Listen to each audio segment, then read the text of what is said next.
सत्याचा आवाज, खोट्याला चोप देणार. आपण पाहत आहात जनशक्ती लाईव्ह न्यूज. निर्भीड बातम्या, निडर पत्रकारिता. जत तालुक्याचे विभाजन करून माडग्याळला स्वतंत्र तालुका करा. मंडळ कार्यालयासमोर ग्रामस्थांचे बेमुदत चक्री उपोषण सुरू. जत तालुक्याचे विभाजन करून माडग्याळला स्वतंत्र तालुक्याचा दर्जा देण्यात यावा, तसेच येथे तहसीलदार, दुय्यम निबंधक कार्यालयासह सर्व तालुकास्तरीय प्रशासकीय कार्यालये स्थापन करावीत.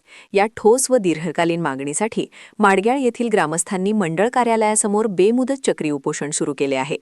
या आंदोलनामुळे जत तालुक्यात पुन्हा एकदा प्रशासकीय पुनर्रचनेचा मुद्दा ऐरणीवर आला आहे. माडग्याळ स्वतंत्र तालुक्याच्या मागणीसाठी यापूर्वीही वेळोवेळी आंदोलने, निवेदने व मोर्चे काढण्यात आले होते.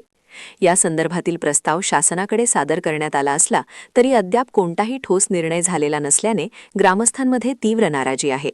प्रशासनाच्या दिरंगाई विरोधातच हे उपोषण सुरू करण्यात आल्याचे आंदोलनकर्त्यांनी स्पष्ट केले.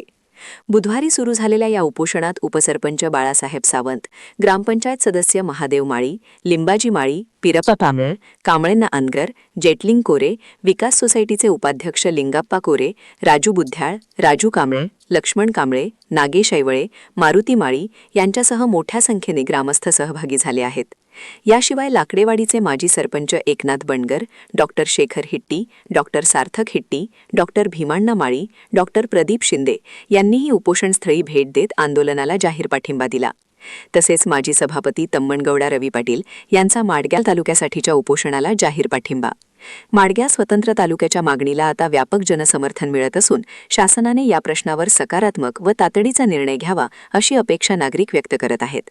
अन्यथा हे आंदोलन भविष्यात अधिक व्यापक स्वरूप धारण करू शकते अशीही शक्यता व्यक्त करण्यात येत आहे.